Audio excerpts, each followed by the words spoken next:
Hello, everybody. Welcome into the Two for Talking podcast. I'm your host, Corey Tusick. I've got Josh Yohe with The Athletic alongside and comedian Joe Bartnick. You can check out Joe this Saturday and Friday and Saturday, the 5th and the 6th at JR's in Arizona. And then on September 14th at the Stress Factory in Connecticut. And 9/28, you'll be able to see him at the Stress Factory in New Jersey. Go to joebartnick.com for all of his shows and announcements. And of course, at The Athletic, we got Josh Yohe, as I mentioned before, who dropped a nice article right before this show, and it was too good to not talk about. So we'll talk about college football later. We'll talk about Penguins Hall of Fame as we get into the show and everything. But let's start with Josh's article, and it simply was: Are the Penguins too good in 2025, 2026, Josh? Good afternoon, gentlemen. First of all, yes, the day after Labor Day, which, I'm old enough to remember that was the first day of school back in the old days. So I always feel like I should have an article to write on the day after Labor Day. Like, it's the first day of school. And I always find the worst day of the year. Oh, yeah. You had the Jerry Lewis telethon. Right. When there was 6 channels, you had to watch it because Sinatra was going to show up. And you had to watch it all day, because he was making an appearance, and we couldn't miss Sinatra. As an Italian fan, you can't miss Sinatra. I say it's only the second worst day because I believe you guys are Catholic or Catholic adjacent. The worst day is Good Friday. That's the worst day ever. Oh, yeah. Ever. I was wondering where you were going with that. That's pretty funny.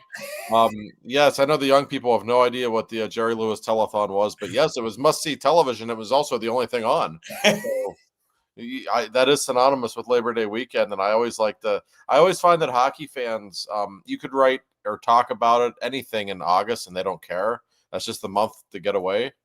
But then after Labor Day, people are like, oh, training camp's in a couple of weeks, and it's about time to go. First day on the ice for the Penguins at camp, by the way, is September 18th. It gets later every year, it feels like, but the 18th is the first day. So we're only 16 days away from camp starting. Yeah, we were hanging out. I was with all the big bosses at DVE after the show, and I go, you must be getting excited. I'm like, yeah. I mean, the Steelers, a couple of weeks, then we had college football, then just around the corner, everyone's going to be at camp. It's the best. Yeah.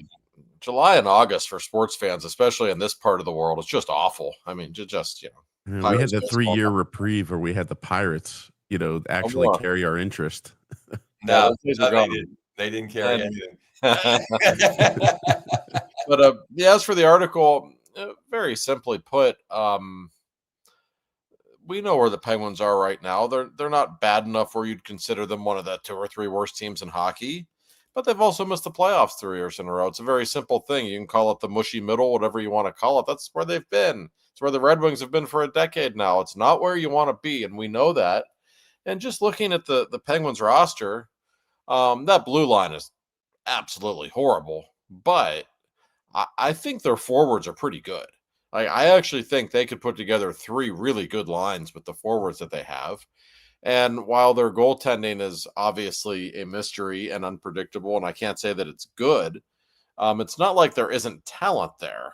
There is. There's a scenario that I could imagine where, it's the Olympic break, it's February, and the Penguins are only a couple of points out of a playoff spot. I don't think it's crazy to think that could happen.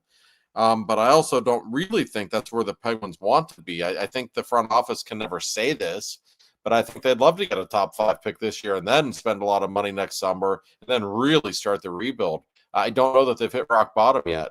And that's a long-winded way of saying I'm surprised that Brian Rust and Erik Karlsson and Rickard Rakell are all still on this roster, and that could change at any second, of course, but I'm a little surprised that they all are. And I just wonder what the direction of this 25-26 Penguins team is if they start the season October 7th with all these guys on this roster, Joe. Well, that's the $1 million question. I think we each want Rakell and Rust to be there and just not Karlsson. And I think if Rakell and Rust are there, I think they're a borderline playoff team, especially if you get anything out of Shilovs and or, Jari, which is probably bet more for Shilovs.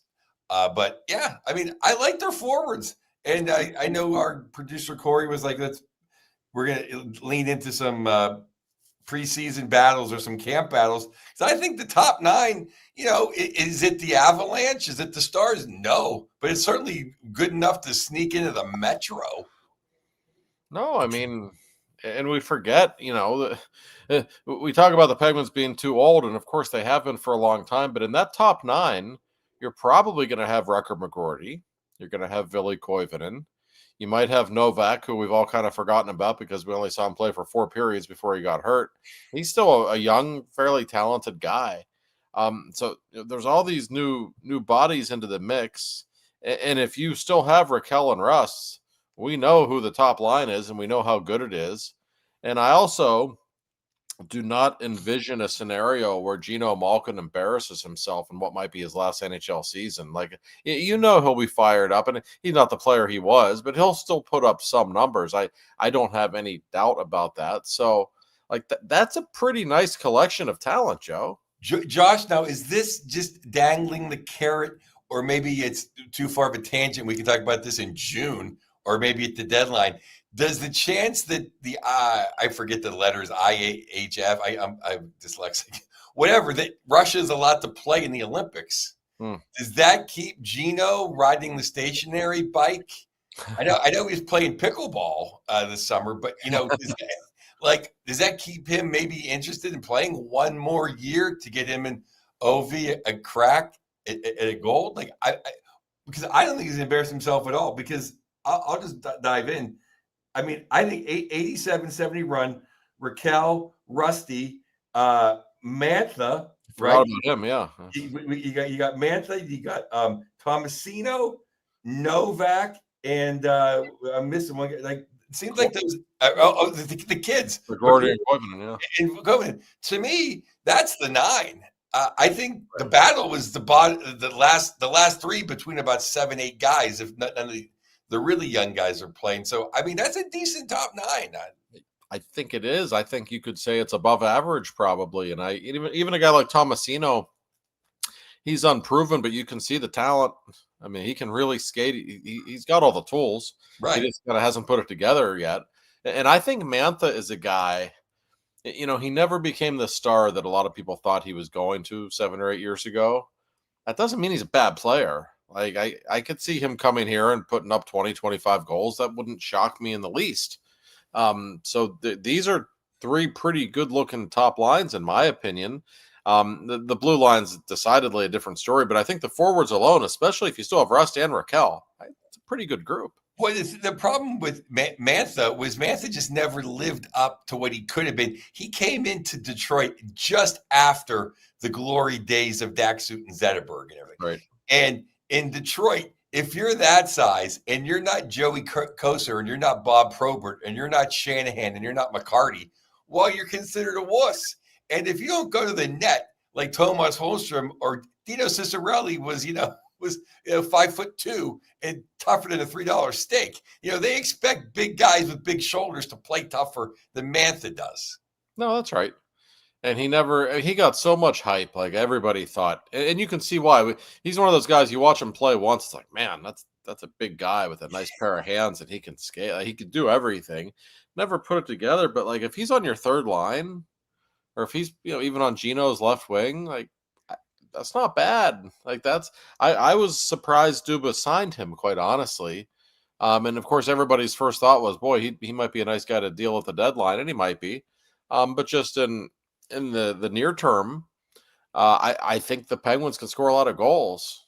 I really do. If Dubas had one concerted effort this season or this offseason, it was to get bigger. And at least he did that. Mm-hmm. Oh, yeah. No, that was not very subtle.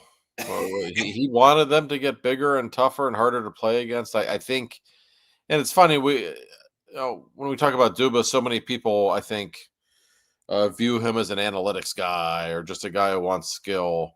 And I don't think that's entirely true. The more I've gotten to know him, I think he's pretty well-rounded. And I think he really feels like, the second he started watching this team play, it's like, man, we're not tough enough. We're not big enough.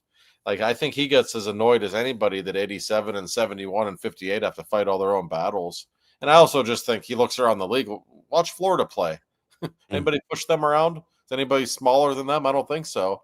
He sees that, and I think to his credit, he's made some steps to fix that. Not just the guys they signed in free agency, Joe. Look at the draft. Every guy they drafted was 6'5", 6'4", 6'5". That wasn't coincidental. Except the number 1 pick. All right. Yeah. And I don't want to, whatever, give the spoiler alert for further episodes. He brought the average down. That's for yeah, sure. I mean, like in all the prospects, he's ranked 5th by the esteemed Athletic.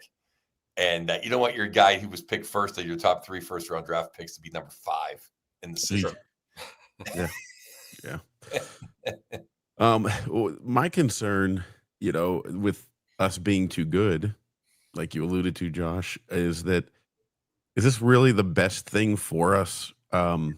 Because everybody thinks like, oh well, if you finish worst, if you tank, as you said, the Penguins don't ever want to mention tanking.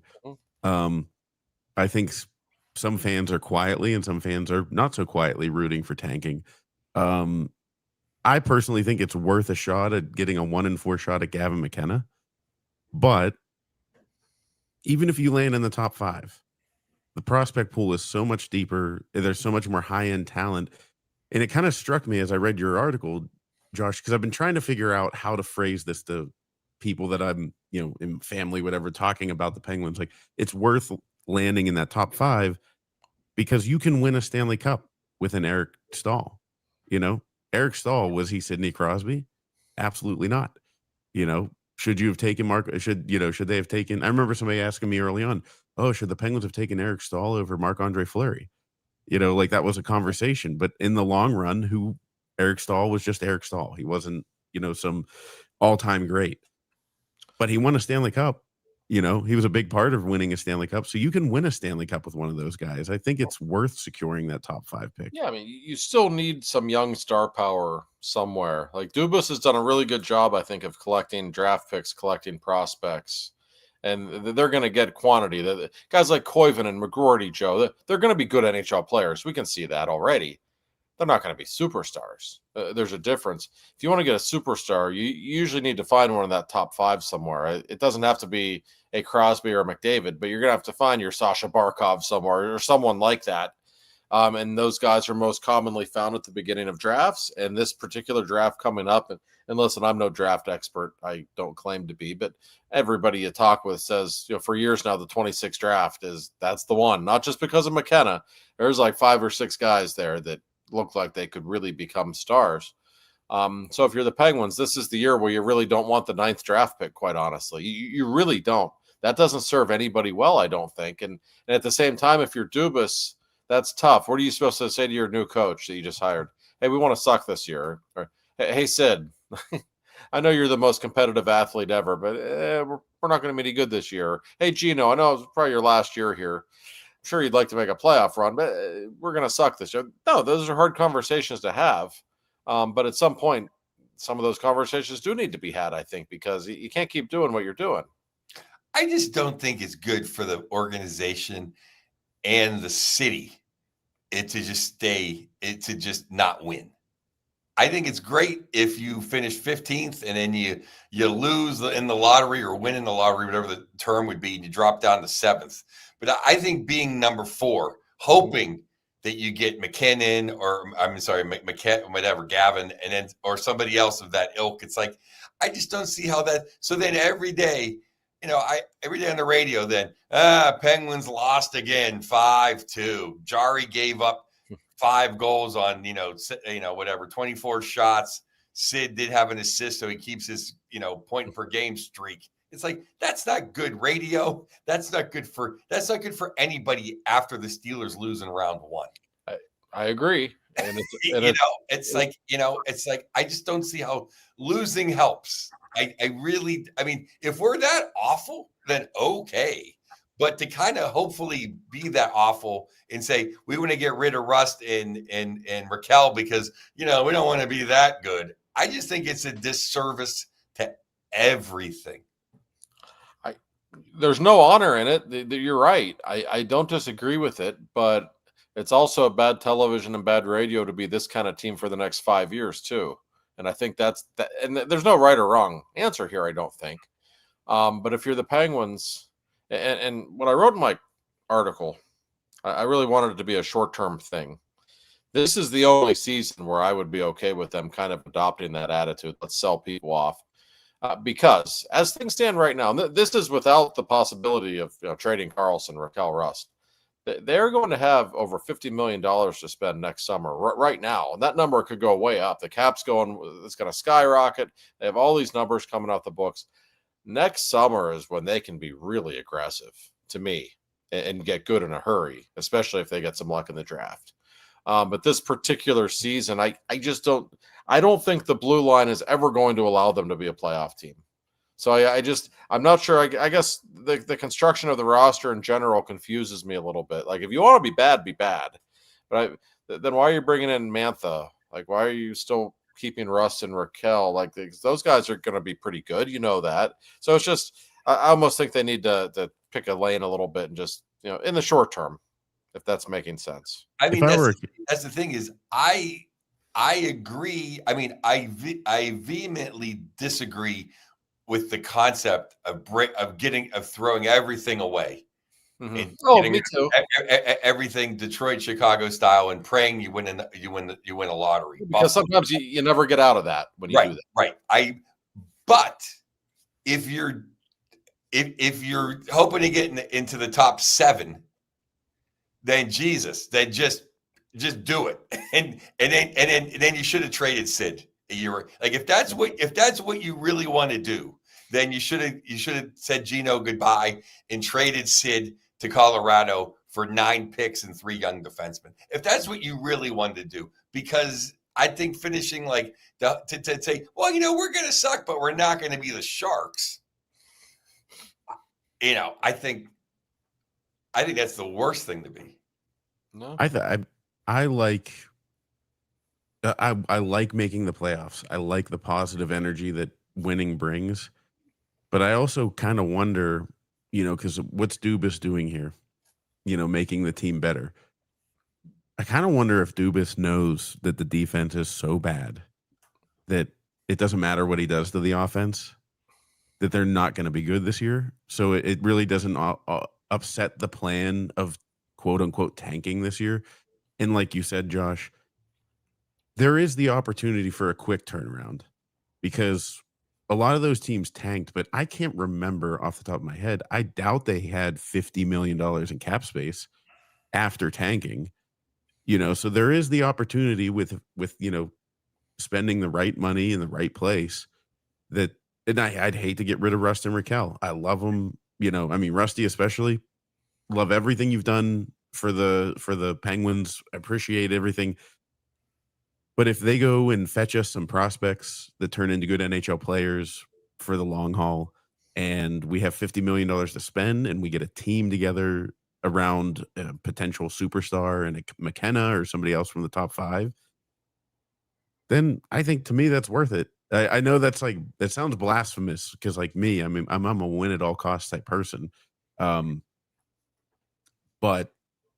it's almost like this is the year we just have to take our medicine. Well, that may well be the case. Can I just jump in real quick? Because, fellas, for the last 3 or 4 years, not last year, but even last year for a minute there, I think we were in the playoff position like January 7th or something. I marked my calendar. Oh, no.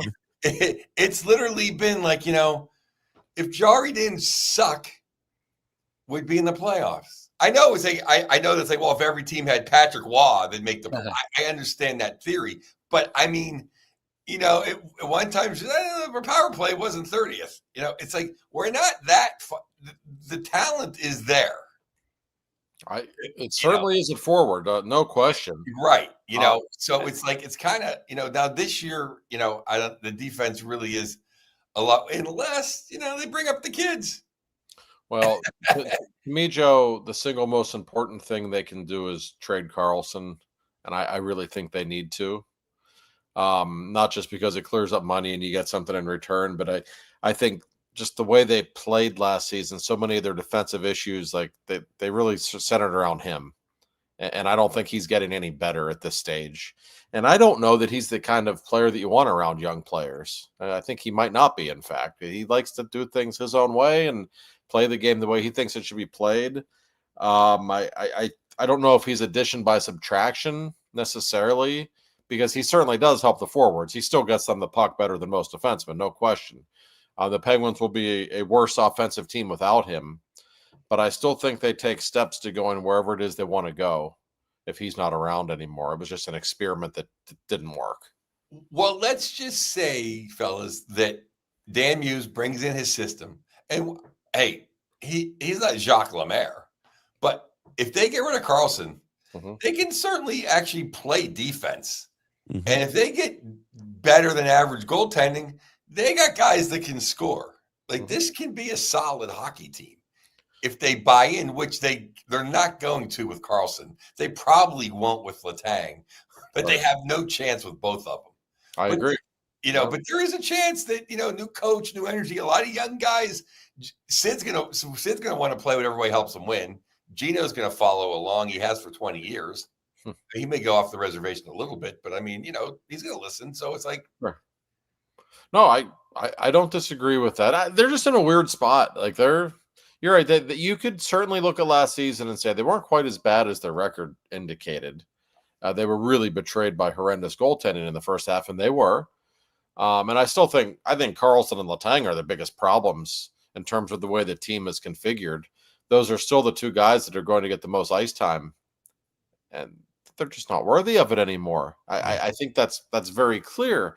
But the problem is they have a bunch of number 6 defensemen on this roster. So what else do you do if those are the guys that you have?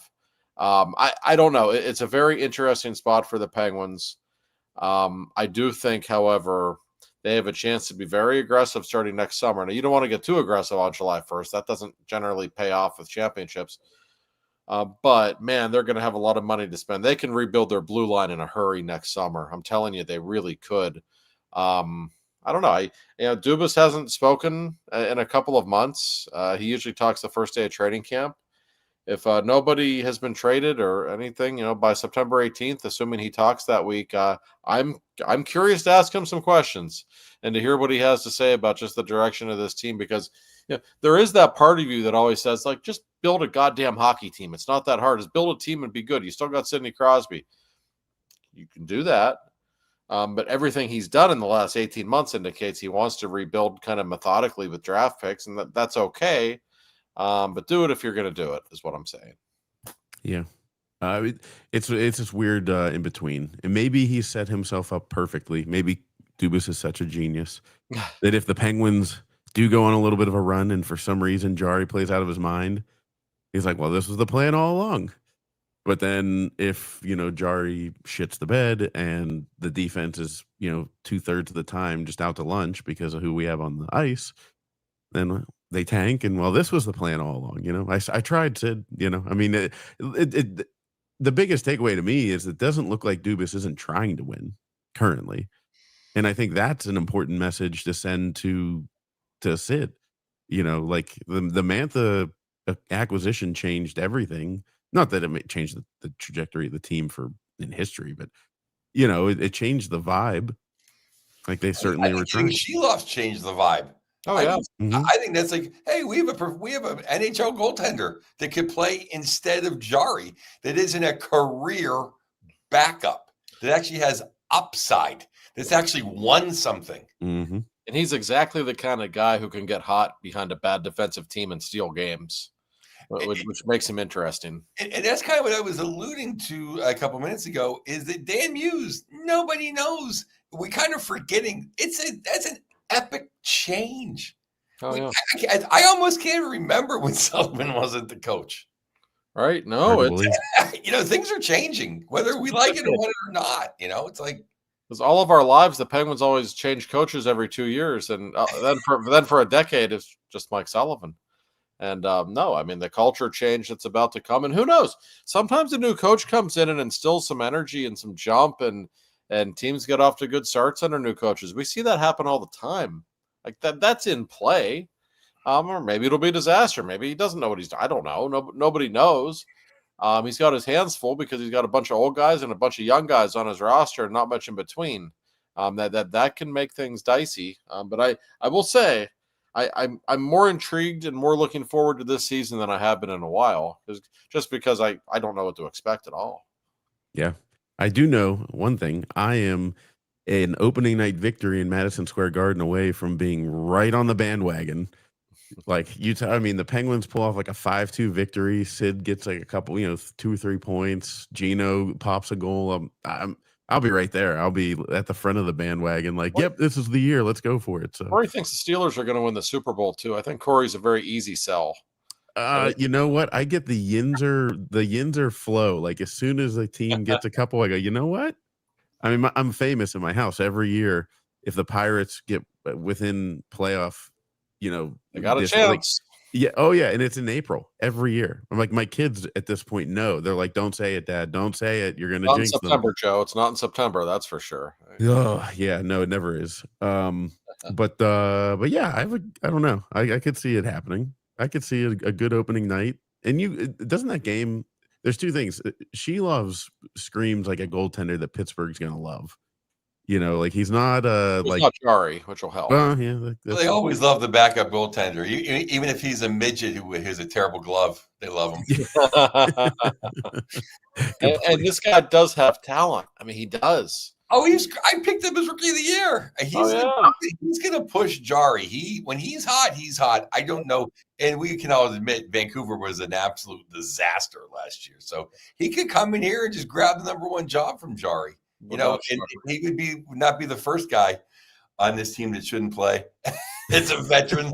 I look at all the camp fights, and to me, it's just either he's going to have the young guys play, or he's going to wheel out the old guys picking up their pension. Yeah, and that's going to be the real move as to what kind of camp and what kind of team Dan Muse is going to have. Is he going to have the nuts to be like, Hayes, you haven't been good in a decade. And Chari, you've never been good. If I can get anyone to block a puck. I like, he's blocking shots. It's anyone getting away with a shot. How about doing something offensively once this century? Yeah. How about being so valuable we don't want you to block a shot? Right. No, I mean those two, Danton Heinen. Danton Heinen's like okay. He's one of those guys like if he's your 13th forward on a good team, it's fine. But he certainly isn't what they need now.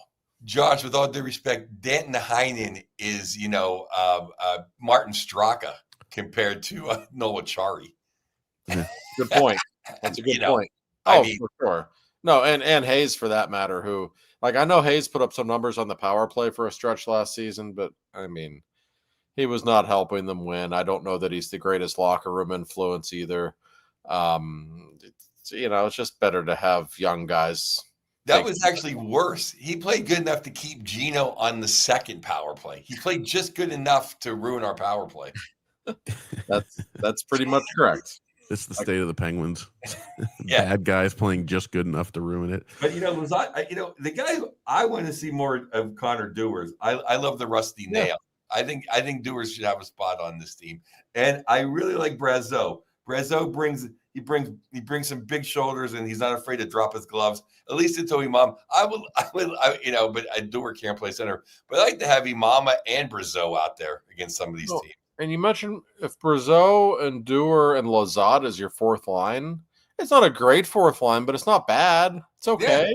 That's what we're talking about. Their forwards, like they've got a bunch of forwards who can play. Like they really do, and that could be your lineup. And Hayes and Achari and Heinen need not apply. I just don't see where there's room for those three guys. No, and we don't know Dan Muse's philosophy on, we got to keep Achari out there because who else could penalty kill? Yeah, who else could kill 40 meaningless seconds? Skate in a circle, stand in the way of a slap shot. Yeah, we can't find anybody to do that. I'll put Imama out there for that. I'd like to see him on a penalty kill. Any scrum in front of the net. Well, I wouldn't want to be involved with him in a scrum in front of the net. That's for sure. Imama only made about 2 or 3 bad plays with the puck all season. He was fine. I mean, really, for a guy who's known for fighting and not much else, no offense, Imama, he only made like 2 or 3 bad plays. He got the puck out. And it's an overused term. But he really did create some energy when he played. I remember his first game with the Penguins. It was a Saturday afternoon game in Seattle in January. And even in the press box, like all the Penguins employees were getting excited every time he was on the ice because he was about to take a run at somebody, and they loved it. Like, he went after Hathaway. That was one of the most fun games of the year against the Flyers. Or he was, he was buying into the rivalry a little bit. He was playing his role. I thought he was fine on the fourth line. I don't know if you want him playing 82 games necessarily, but tell you what, I'll take him playing 82 games over Kevin Hayes or Nola Chari. Yeah. In all seriousness, they're not part of the future. They're not going to help you with anything. So I don't know. It's a large group of forwards. Like we've already mentioned, 16 or 17 guys. Like they can't all be on the bench opening night. They can't even all be on the roster opening night. It's going to be interesting to see how this shakes out. But I think it's great that Muse can come in there and just tell Chari and Hayes they're riding the bus. See Carl. I know, because I'm not, that's one of my only gripes against Sullivan, who I absolutely love. He saved us. Is he kind of needed to tell some of those guys over the years. Yeah. It was a little too loyal to a fault. It's okay to have one Craig Adams on your roster. It's not okay to have 5 of them. Yeah. Like seriously, you can't have too many of those. So I want to go through. I just want to go through the defense too before we talk about the great build in the office. So let's just say Carlson's there, right? Carlson, Letang. I think Clifton and Dumba make the team no matter what. Yeah. Okay. So then for the bottom pair, right? The bottom pair, you got Jones, Waterspoon, the Alexei guy, Shea, and then we have the 2 young kids. I would love to see Bernicki, and what's his name? Pickering. I would happen to be those 2 guys, but probably not, right?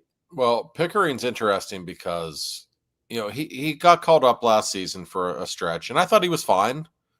He wasn't spectacular, but he didn't look out of place. I thought he was okay. And what really helps his cause in terms of him making the team is simply the fact that he plays on the left side. Because the right side, those guys might not be any good at this stage, but, Carlson's going to play, Letang's going to play, Dumba's going to play. Those are all right-handed defensemen. I think Clifton is too. So, like, you're pretty right-handed heavy. Who do you have on the left side? Ryan Shea? Like, really? Like, you're looking like Witherspoon? Like, you're not talking big minute-eating defenseman on the left side at all. So there is an opportunity for Pickering there. And even Brunick, by the way, is a right-handed guy again. So you have all these right-handed defensemen, which isn't a bad thing to have necessarily. But the left side, man, there are some openings there for sure. And Joe, Mike Sullivan loved Ryan Shea. Right. That doesn't mean the new coach will. And I think Shea's okay. I think he's a latter-day Chad Ruedel. But he doesn't exactly blow you away with talent either. So I'm curious to see if this staff likes him as much as Sullivan did. I think that Ryan Shea, I don't think he's as good as Ruedel. I'm sorry. Maybe I like Ruedel too much. But Waterspoon, okay, I saw him play a little bit. Caleb Jones, I don't believe all the recycled hype. Alexei, I like him. He's a big guy. He'll at least clear some scrums. But definitely Clifton, but more importantly, definitely Dumba is an upgrade. Even old, tired, broken down Dumba is an upgrade to our defense.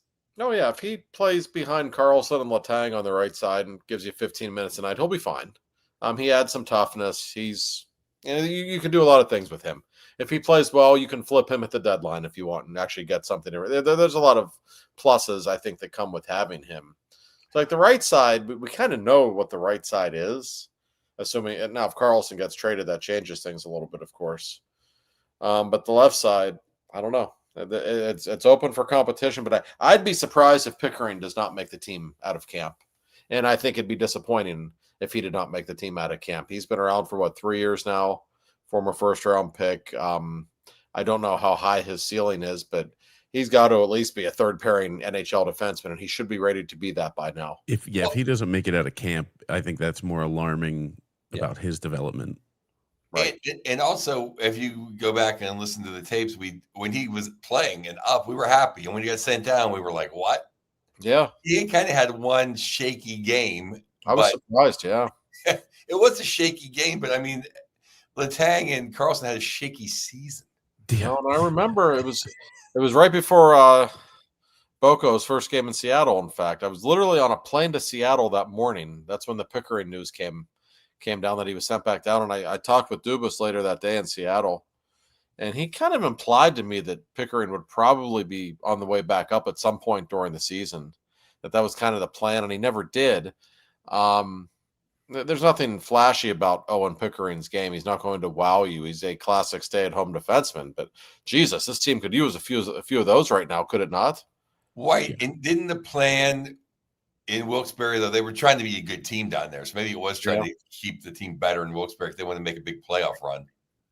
Which, of course, fizzled. But, yeah, that was, I think, part of it for sure. They wanted to keep that group together, and that's fine. And, like, Pickering's not some bust. He's still a kid.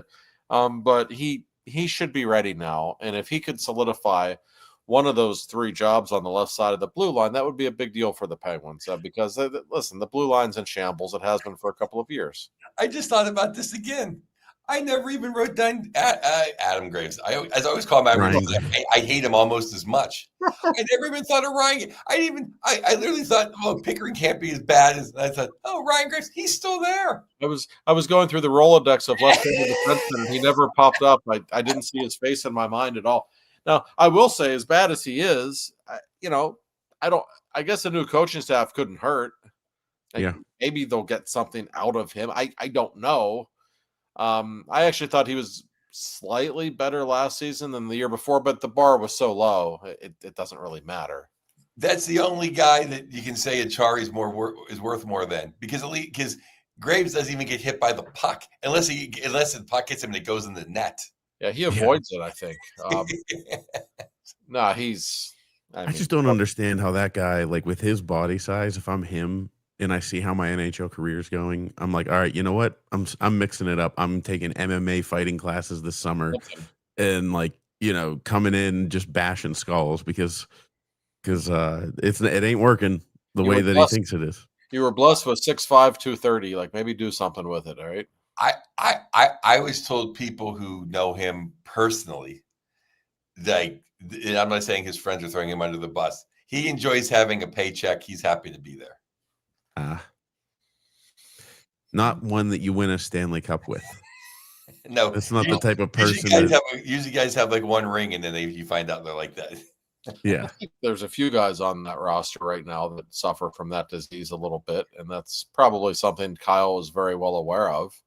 It's not always just easy to get rid of people. I think a lot of people, they just get rid of these guys or trade. Well, because nobody wants them. That's why.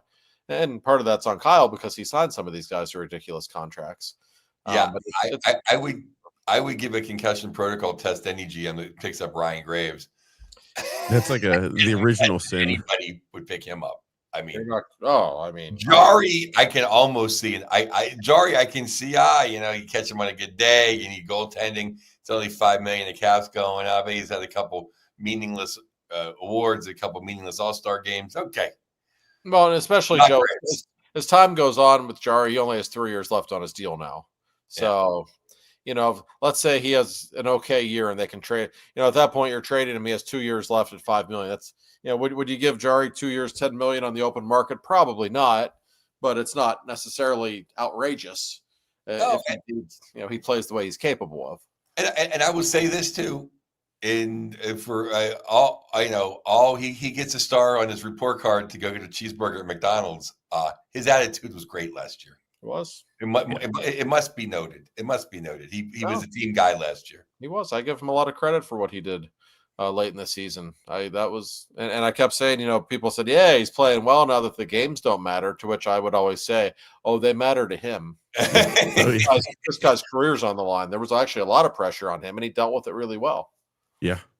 Yeah. Plus, he had a baby on the way. Jesus. He was driving back from Wilkes-Barre for baby appointments. Good Lord. That's rougher. I mean, we always forget they have lives. Before we go to Mr. Bill Neofus, is it really, barring injury, trade, is that the only chance we're going to see Harrison Brunicki? And by the way, fans, we know how to say Brunick, but Brunicki just sounds cool. Like that's a cool nickname. I think it's unlikely that he makes a team out of camp, but I also don't want to say that it's impossible. They might well give him a look for the first few games. That's in play. My sense is his projected timeline would have him being here for a good starting next season.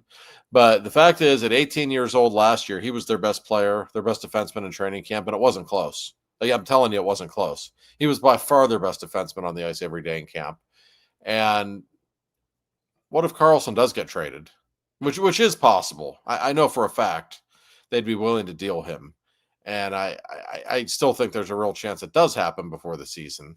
Not going to label it with a percentage, but it could happen. Now, if Carlson gets traded, all of a sudden that's 25 minutes on the right side every night that's gone. Then I think Brunick's opportunity to make the team definitely is enhanced. Well, I have 2 quick points. One is is he playing hardball? I mean, if someone's going to take him, please, Right. he can use my credit card for the flight. I mean, come on. But in 2, Branicki, the problem with him is he's got to go back to juniors. And that's not going to develop him at all. Like, he either should decide to go to Penn State or Michigan State. Yeah. Or he's got to play for the Penguins. He's already 6'3", like 220. What's he going to run over a bunch of 18-year-olds? Yeah. You might be right. I mean, that has become a thing where guys, are leaving to go play in the NCAA or finding other avenues to enhance their development. You might be onto something there. And I don't know. Watching him play in camp and in those preseason games last season, Joe, I was like, I know this is an 18-year-old, and you don't usually see 18-year-old defensemen in the NHL, but Jesus Christ, this guy can play. I mean, he was just far more advanced than they were expecting. I asked Mike Sullivan about him during training camp last year, and Sully's eyes just got real big. He didn't even say anything. I looked at him. I said, "How about this Brunick kid?" And his eyes just got big, like with a smile on his face. That's all he did. Didn't say a word. Like, I know he thinks he's going to be a star, and I think Dubas thinks he has a real chance to be that also. He popped like Letang and Doughty. He popped in camp. Yeah, he did. Yeah. The defenseman especially, you know it when you see it with them. Because that's a hard position. Yeah. And for him to look that good at that age, man. I still think he didn't make the team. That's when I thought, oh, they are trying to tank. Mm-hmm. Yeah. Maybe it's just a 1-year delay. We'll get into the Penguins Hall of Fame. That'll do it for this opening bit. We'll talk about the Penguins Hall of Fame, what's going on there, and then also some college football news and Steelers coming up. But first, Mr. Bill Neofis is not only the best. He's not only the best car insurance and insurance salesman, period, in Pittsburgh, maybe the world. But is he a big college sports fan? Hey, Bill's a sports fan of all types, although I can tell you during this past weekend, he randomly went to a fair in Ohio, in Canfield, Ohio. I don't know how that happens. He was randomly sending me pictures from a fair in Ohio. I'm like, what are you doing, Bill? Then I forgot he always does that. It's just his thing. Huh. There's never been a sporting event he didn't like. I think he's more of an NFL guy than a college guy, but he certainly watches it all. And it's amazing he has the time to do it because he's so busy with his company, Neofis Insurance. And this is a guy that takes a lot of pride in his work, and he's just a Pittsburgher. This company has been in the North Hills of Pittsburgh since 1960. So we're going on 100 years almost now. We're getting to this is it's going to be the big century celebration in 2060, and we'll all be gone. But listen, it's fine. He's the very best. It's neofisinsurance.com. I'm going to give you their number. Whatever your insurance needs, trust me, they will have you covered. Tell them we sent you, which, by the way, people are starting to do now, and we like that. We like when I say, hey, we listened to the podcast, and now here we are. Bill likes hearing that, too. The number is 412-364-3388. So give Bill a call. It's neofisinsurance.com. They are the absolute best. Whatever your insurance needs are, they will take care of you. Thanks, Bill. Thank you, Bill. Now, speaking of a Bill that was not having a great weekend in Canfield, Ohio, that would be Mr. Bill Belichick. I'm jumping the gun here. I'm sorry. I'm just looking at my notes, and I made that connection and started. But we'll get to Bill Belichick in a second. The Penguins Hall of Fame news came out. They have 10 new inductees, and I'll get to the list. It's Jaromir Jagr, Ronnie Francis, Tom Barrasso, Kevin Stevens, Larry Murphy, Scotty Bowman, Chris Kunitz, Eddie Johnston, GM JR, and Ray Shiro. But the funniest thing is, I don't think any of us really knew that it went away. Like they came out with that announcement coming back for the since first time since 2013, and I was like, I thought we still had it. I cover the team, and kind of forgot about it. They were actually talking about it last year. Listen, part of this is pure marketing. These are easy ways to get people to fill the seats on certain nights during the season when maybe things aren't necessarily going great. So there is that opportunity, but and I know you guys agree with this. There is no team in the last 40 or 45 years that has had more star power, more greatness, more great players. More cups? More that too. Like the Penguins need to start celebrating their pasts more. They're missing out if they don't. And I think it's important to have all these guys back and to have special nights for all of them, Joe. These aren't just like normal. Like we're not even talking Lemieux or Crosby or Yager, even though Yager's involved. Between Ronnie Francis and Artie, you go down the list. These are all-time great players, and the Penguins should be celebrating them. Yeah, I mean, Chris Kunitz should have his own bobblehead in his own night. Yeah, 3 Stanley Cups, and Artie should have been in the original cast of characters. I guess Recchi. I guess he's still. I don't know why he didn't make it. Recchi's already in it. I think. Yeah, as I said, Recchi's already in. I hope he gets. I don't hope he gets fired, but I hope he quits Philly and we can get Tocchet in there too.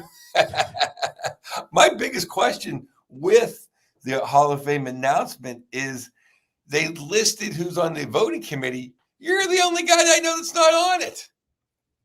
I know, right? They didn't ask me to. The most knowledgeable guy, although I didn't see Molinari either. It's like the two best writers. No, he's on it. I think he's on it. Okay, maybe they only wanted like one person per outlet, and Rossi's on it, which I don't really care.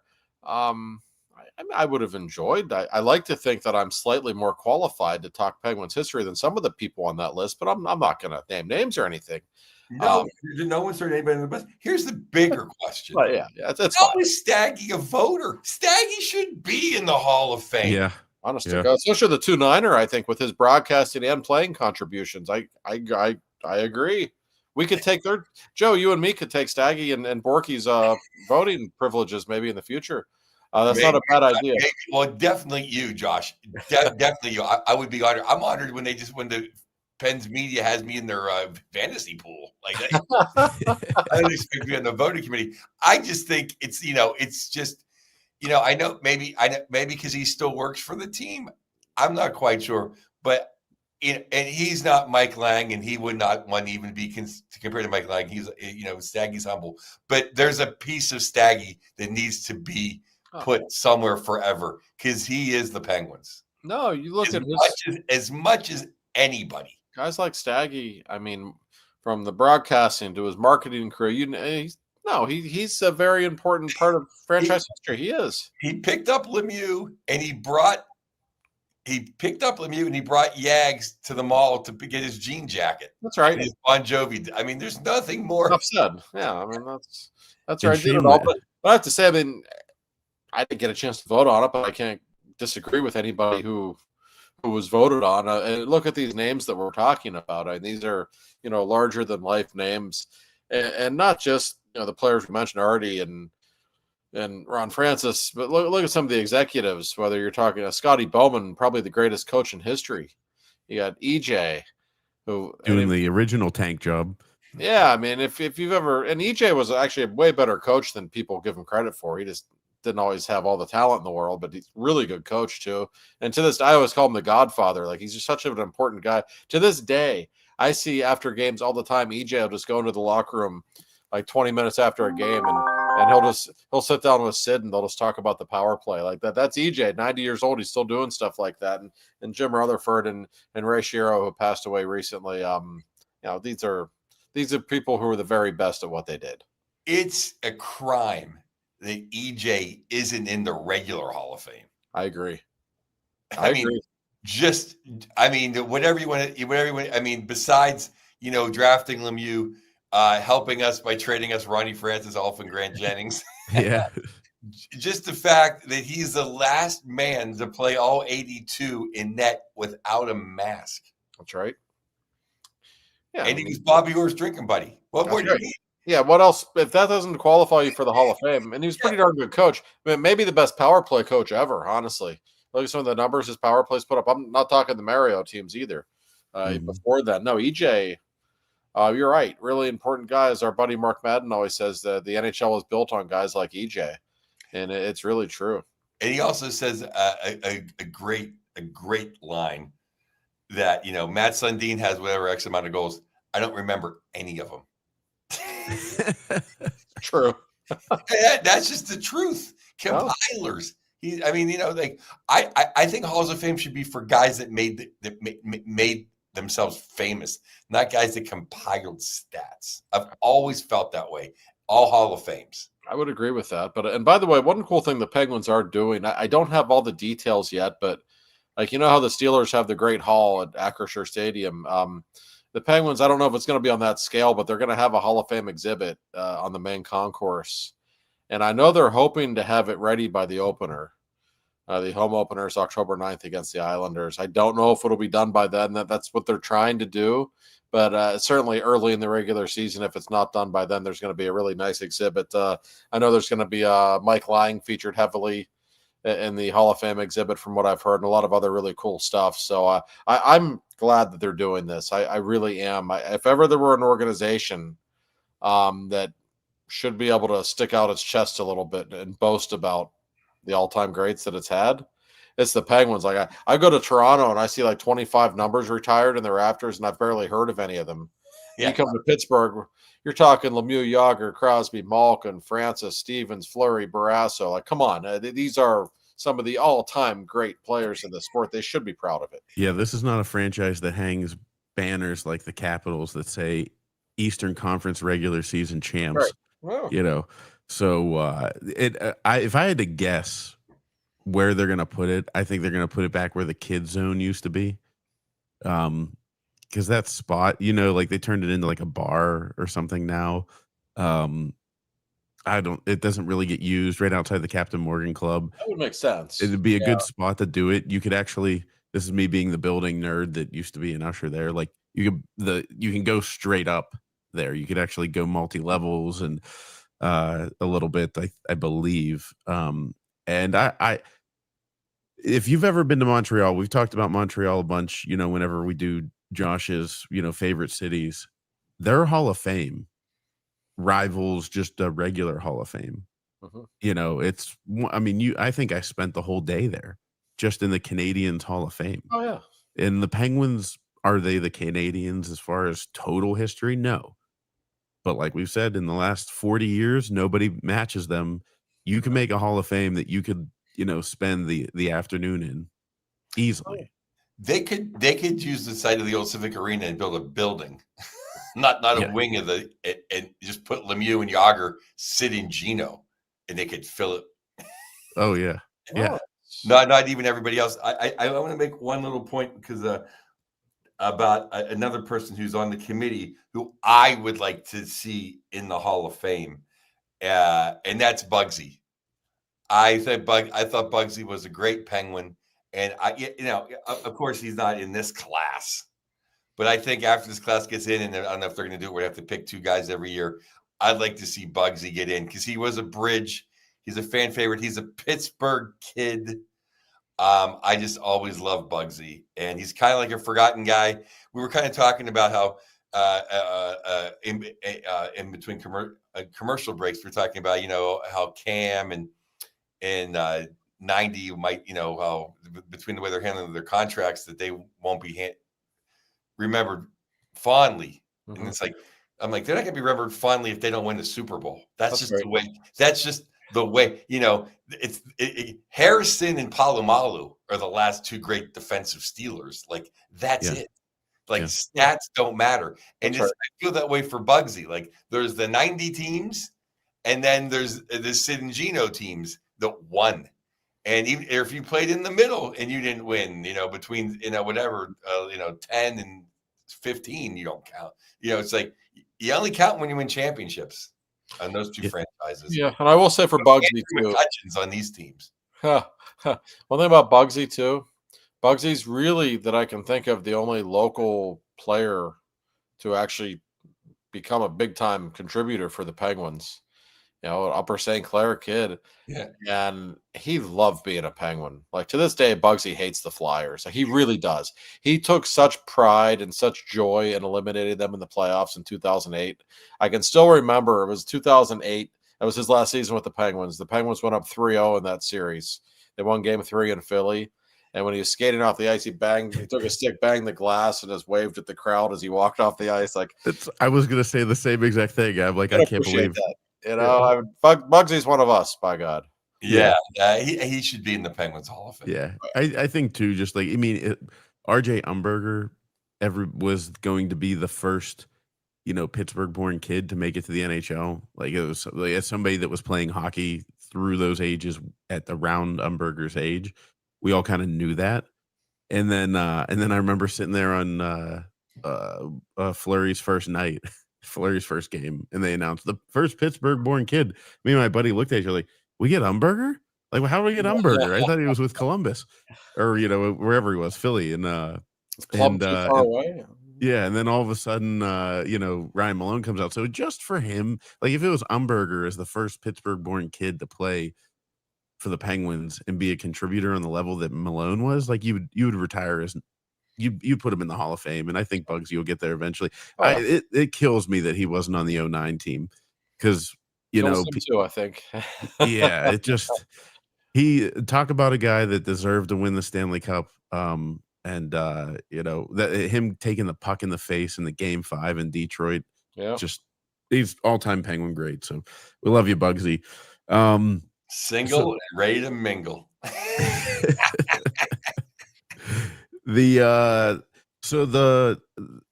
college football, has been going on for a whole 10, 11 days now, it seems, because they've been bleeding the games out. And as I mentioned earlier, when I incorrectly tried to transition from Bill Neofus to Bill Belichick, Bill Belichick did not have himself a night last night, and Arch Manning did not have himself a day on Saturday. Josh, as I think you eloquently put it, let's talk about Belichick and Arch Manning maybe vomiting all over themselves or something like that, or soiling themselves, something like that. That's pretty much accurately describes how they performed. Yeah, let me start with Arch Manning. I watched most of that game on Saturday. I actually offended some of your Michigan fans when I just tweeted, like, it's pretty tall order to go to Columbus and win. Oh, we do it all like, okay, you know what I meant, for Christ's sake. Not exactly going to Fresno State or something. You're going to the Horseshoe. That I don't think a lot of quarterbacks are going to look good in that setting, right? But he looked awful, Joe. Like, I wasn't impressed with any of the physical skill set at all. And I realized, like, with Peyton and Eli, you were never blown away by their arm strength or anything either. And I know it's just one game, but man, it felt like an awful lot of hype, and I just don't see it so far. He had no touch on the ball. None. He was throwing that. It looked like he was throwing like infield practice, like grounders to guys. Like, here, throw it over to first base to little 8-year-olds. He had that sidearm. Even my mom was like, "What is he doing, throwing the ball like that?" It was bad. Especially his first throw, he skipped it like the guy was wide open. Like, geez.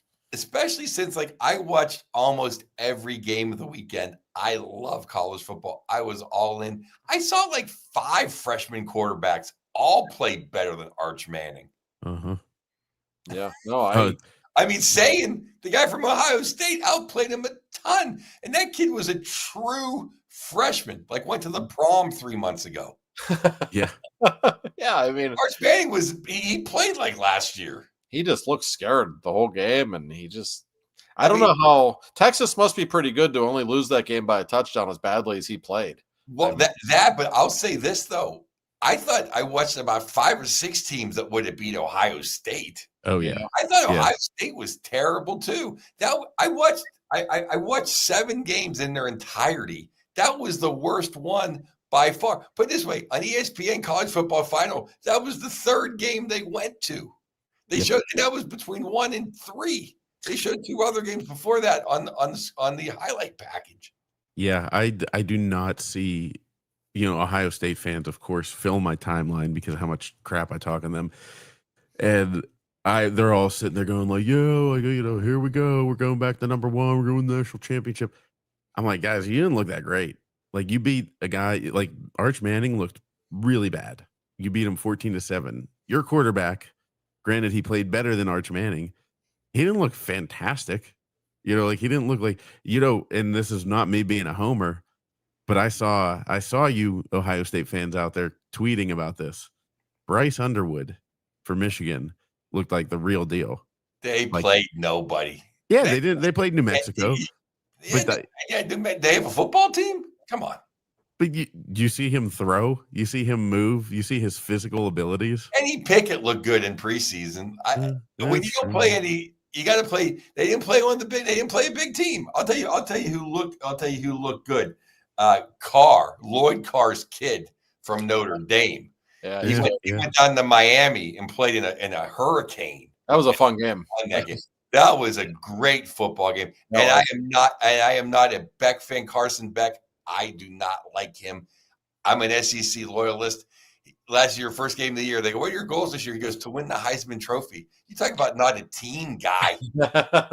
Then he's like, oh, yeah, I'm one of the best quarterbacks in the league. It's like, you quit on Georgia. You went to Miami. I can't stand that guy. But the guy I like, the guy who I want to be the Steeler quarterback, he's a little shaky sometimes, but Lenora Sellers from South Carolina. Love him. Yeah, baby. He's going to be the quarterback for the Steelers next year. I thought he played great. How about Ty Simpson? Ty Simpson for Bama played terrible. That Castellanos, he played great for FSU. Put a beating on Bama. I didn't see that coming. Oh. Yeah, I didn't see that coming at all, which is crazy because I like Auburn in the Iron Bowl. Yeah, Alabama's schedule. Yeah, we got a lot of. It used to be in the old days, like there were never good games in week one. It was always just teams playing cupcakes. But we got even LSU Clemson was a fun game, and there was some real legitimate matchups, which made me think. Like sometimes people complain about the playoff system or think there's too many teams. I like it this way a lot better because back in the old days, like Notre Dame went down, had the guts to go play Miami in week one down there. They almost pulled it off. Like their chances to win the national title would pretty much be over already if you lose in week one.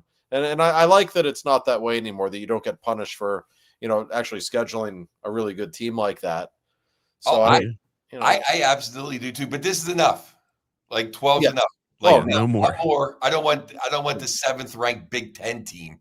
I agree. I don't want Iowa playing in any game worthwhile. I think we proved last year 12 is the max. Yeah, for sure. SMU looked so out of place playing Penn State last year. They did. But I also want it streamlined. Like I want it to be like, okay, the two teams in the Big Ten final, those are the teams that go. The two teams that I don't want, this team actually came out of nowhere. No. I want it because I'll tell you, I just watched South Florida Thursday night. They could have beat Ohio State. South Florida played better than I can't believe how bad Texas looked. I can't believe how bad Ohio State looked. But I love the way Auburn played. LSU, that Nessmeyer's going to be a club. LSU Clemson was a great football game. And you're so right, John, because that would be like, oh my God, Clemson has to run the table. No, now they probably will anyway in the ACC until they get to that's going to be Florida State's going to Clemson. Florida State now is going to be a war. Yeah, it is. I love seeing the pain on all the Alabama fans' faces, because they've just been living the high life on Nick Saban's back. And I've seen a lot of stuff leaking out that guy, I always forget his name. He was the coach that coached Washington against Michigan, then went to Alabama, their current coach. He apparently is running a really loose ship.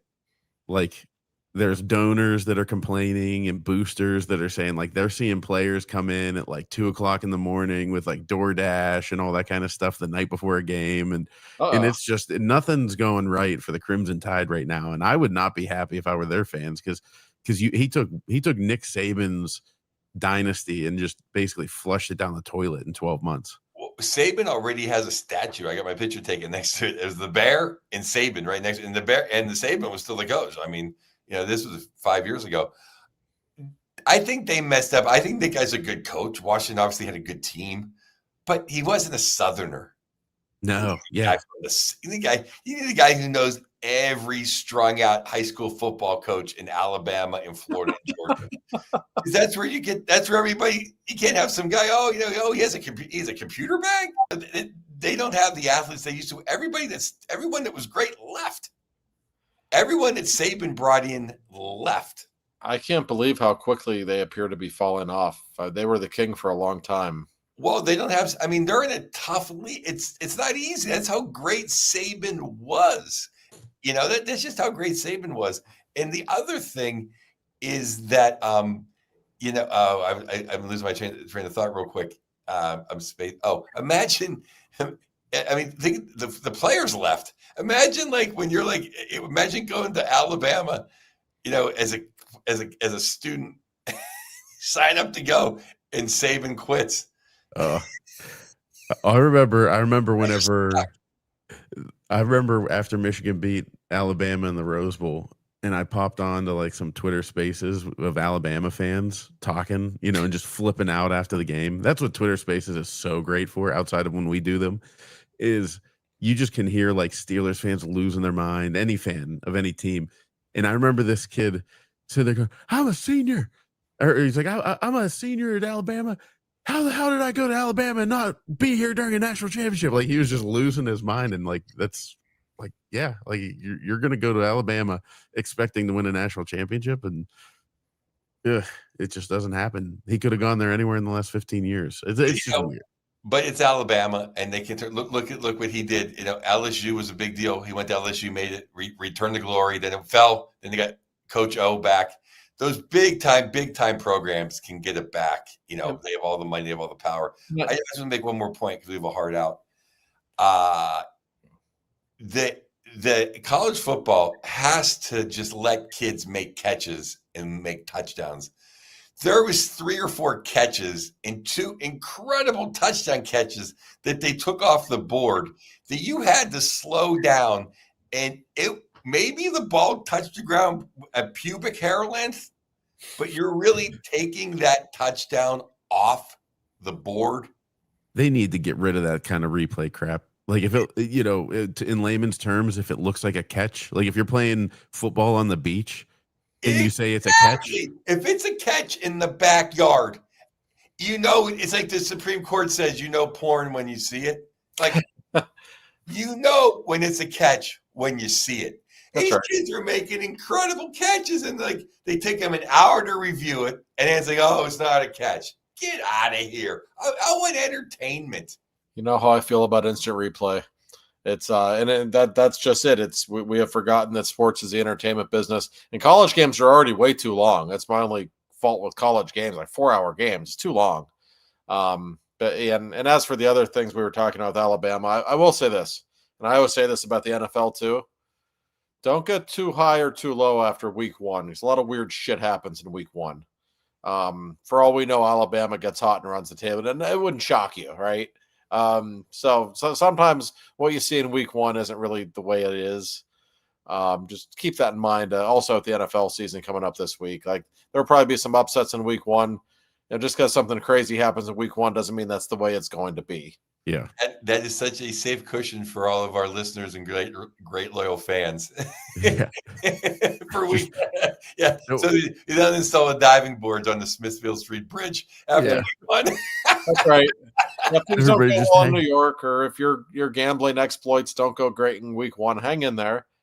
Weird shit happens in week 1. It always does. It'll always balance out. Closes the Phillies. Yeah. Well, and the Bill Belichick, I mean, it couldn't have been funnier, because you saw people online, they go down, they score a touchdown, everybody goes, he's a genius. He's a genius. He could do anything. He could turn this program around. And then they get absolutely smacked and embarrassed. And now Bill Belichick's got him and his girlfriend's probably looking for someone else to glom onto, because that was pretty embarrassing. And it was on the wheel during warm-ups too. I saw that. It was. I thought she was. Somebody made a comment on Twitter saying she was asking for $20 for the concession stand. It's just a weird. I don't think it's going to work there. And I love seeing Bill Belichick fail. The more the time passes, the more I realize that it wasn't the Patriots that I hated. It wasn't Brady that I hated. I think it was Bill Belichick that I hated because he seems like a jerk. He seems like a D-bag. He seems like he was trying to cheat. I know Patriots fans don't get all upset if I say that you guys cheated a little bit because you might have, but you also had the best quarterback in the history of the game, and that's why you won the Super Bowls. You didn't win because you were cheating. You won because you had Tom Brady. For all Bill these Belichick had nothing to do with not nothing, but he's average without Tom Brady. Oh, I don't know about that. I think that's spoken like a Michigan fan a little bit. Well, but if you look at his career stats as a head coach, I understand that. If before and after Brady, there's no question in the last 5 years, Brady helped his case, but by going down to Tampa and winning again, and Belichick doing nothing since then, no question. If you're going to say one made the other, I think it's fair to say Brady made him, but I don't know. I still think Belichick in his day was a really great coach. I just don't think it's his day anymore. And I don't think there's many coaches in their 70s that have much success, and there's probably a reason for that. And I have to think it's time for him to call it one and done in North Carolina and get the hell out of Dodge, if I had to guess, Joe. Well, he was a great defensive coach. He helped architect, along with Parcells, the Giants. Yep. His defenses in New England were very, very, very impressive. Yes. And, Brady's great, but, his offense, and whose offense it was, but his offense of just the little dinks and the dunks and having the undersized white guys. And, he didn't have superstars except Randy Moss on that offense at all. Right. Sure. Brady. And I think he's a hell of a coach. And I think just having the cojones to tell Drew Bledsoe, I like the 6th round pick from Michigan more than you. I think that's what a lot. I don't see Mike Tomlin doing that. No, that's for sure. That is for sure. Because Bill's not afraid to go 5-8. Or whatever. He's done it once or twice in his career. Whatever. No, it's true, but he just boy, I watched a little bit of that game last night. I don't know. I just don't think this is going to work. I know it's only week 1, but it's felt a little strange from the very beginning. Well, wouldn't you think he'd have been better? And he's he's forgotten more about football than I ever know. But wouldn't you think it would have been better to maybe instead of bringing in 70 new guys, coaching up 50 of them and just bringing in 20 new guys? Like, hey, we need 2 pass rushers and 1 more wide receiver that can run, and not just get rid of everybody. Yeah, they had to wear name tags in the huddle. Yeah, the weird thing is he was actually really good on TV. Like I would have been okay with him just staying there. Like I could listen to him talk ball, but God. That's another one more two more points. Then we got Lee Corso, incredible job. Yes. Oh yes, incredible last game day. It was if you weren't teary-eyed, you don't have a heartbeat. It was incredible. The ESPN did great. The McAfee, the kid made the kick. That was fantastic. But Fox is that those 2 guys that called that game were terrible. They were terrible. And the guys on their, they need to write a blank check and get McAfee and Herbstreit or Desmond Hack. They need to get some talent on. Urban Meyer sucks. I like Leonard as a human being. He's terrible. They're terrible. That pregame show is an abomination. Yo, the pregame show. They super talking there to do it. It's unwatchable. Yeah, I don't even watch it. Like I had to because they were on there, so they had to soak up their little 10 minutes before the game. Oh my God, it was terrible. Yeah, I was excited for the Texas-Ohio State game, but I sure didn't flip it on until noon because I was watching the ESPN pregame show until then. I didn't see I didn't have the audio on because I was at a baseball tournament. Was Joel Klatt not there? It was Joel Klatt, and I like him I like him during the week when he's on radio. Oh. I think he's but he gets all in the hype of, hey, he's screaming and the other guy's screaming. It's is it Gus Johnson? Yeah, Gus Johnson's awful. Like he's gone. He used to be okay. He really loves basketball. He's great at basketball. He's terrible at football. Yeah, I would agree. It's just that line of because I'm a Fox guy for the NFL with Howie and Terry and Jimmy, but those guys were terrible. Yeah, totally. I don't know. I always like Joel Klatt I like him in color commentary, but I think that, and I also wonder too if Fox is telling them to do this because Gus Johnson used to not be this way. Like when Jack Sawyer intercepted the ball against Michigan last year, do you remember that call when he was like Jack Sawyer, like, and he was just like screaming at the top of his lungs, and he was like Captain Jack, blah blah blah. Like, I don't know. Maybe sometimes you think the producers in their ear going like, hey, you got to really scream it up a little bit here. Well, like he's fun for March Madness. This is week 1, right, of a boring game. Yes, of two teams that probably aren't going to play for the national championship. So I maybe Ohio State. I do not think. I know it's only week 1, but this is the SEC, ladies. Yeah, you're not going back to the SWAC. Yeah. For the Big 12.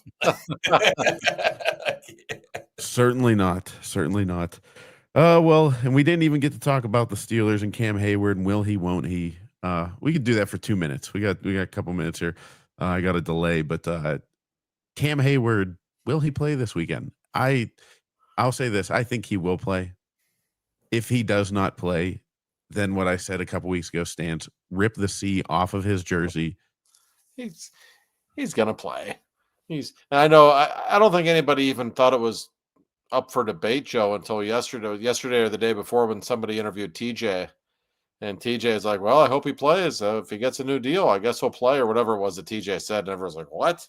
But I don't think Cam's doing himself any favors by ignoring the media and not talking about it. I can't think he's gonna miss a game though. I'd be shocked if he did. I think even though his ego might be a little out of control right now, I don't think he's that full of himself to risk missing a game. He knows what that would do to his legacy. Yeah, I just don't even think he understands his legacy, because if he did, he wouldn't be doing what he's doing right now. Good point. I mean, but I think Harmon being hurt, I think gives him a little power, but he's not going to. I mean, you just can't. If he may have lost some of his luster as far as being a Pittsburgh guy and a team guy, but I think to those 53 guys in the room, I don't think he's going to let those guys down. I think that would be a real slap in the face. And I think Cam has more character than that. I can't imagine he's not going to play for those guys. I would agree. Yeah. I mean, it seems like what? I mean, he can say what he wants, but he's not going to let those guys down. I mean, it's week 1. You got to play. You got to play. There's no. Yeah. Totally agree. All right, quick poll then. Who do we have in the opener? I'll start. I think this goes to the Steelers easily. If you're playing money line or spread, take either one, because this just screams to me like a game where it's going to get hyped up like, oh, it's the Aaron Rodgers revenge game, and he'll do okay. He'll do all right, and the Steelers will win by like 10 points, and you'll have that casual Mike Tomlin walking out to shake hands, and Aaron Rodgers barely breaking a sweat. I don't think it's going to be a necessarily hard fought game. I think the defense is pretty good, and I think Justin Fields is pretty bad.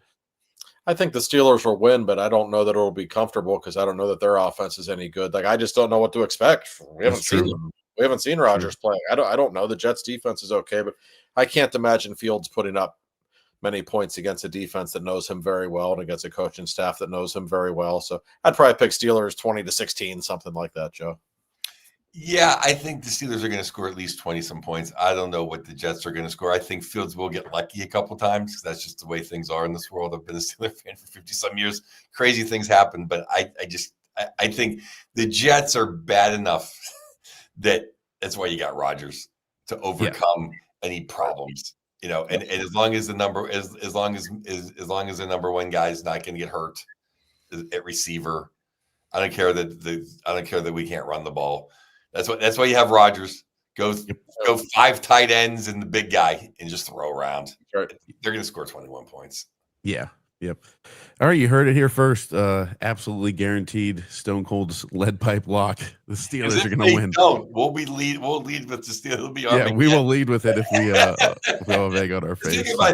I can't even imagine them losing this. I mean, it's No, it just like you could almost like envision it. You're like, oh, an easy week one, easy-ish week one win for the Steelers. Here they are. I think even Yahoo or somebody on Yahoo, I think, said that they might be the last team to lose a game this year. Their opening schedule is not horrific. Easy stretch of schedule. They better get off to a good start. Yeah. The schedule turns nasty in December, really nasty, like last year, but Well, pretty soft schedule early. Unleash hell in December, Tomlin. But These all are right, well, played on Christmas, which my sister's very happy about. yes, yeah, thank Everyone will God. have a nice holiday. I know. But I know we talked about. I'm not worried about Rudolph. Like of course I want Aaron Rodgers to play, but I think Rudolph can beat the Jets. Oh yeah, I don't think it's the end of the world. If something happens to Aaron Rodgers, I don't think the Steelers can win the Super Bowl without him. I don't know if they're going to win it with him, but it's we've seen it. Rudolph saved Christmas one time before, so yeah, we'll see, folks. We'll lead with the show next week, hopefully saying that we were right, and and we will talk to you all then. Thanks, everybody. Thanks, Bill.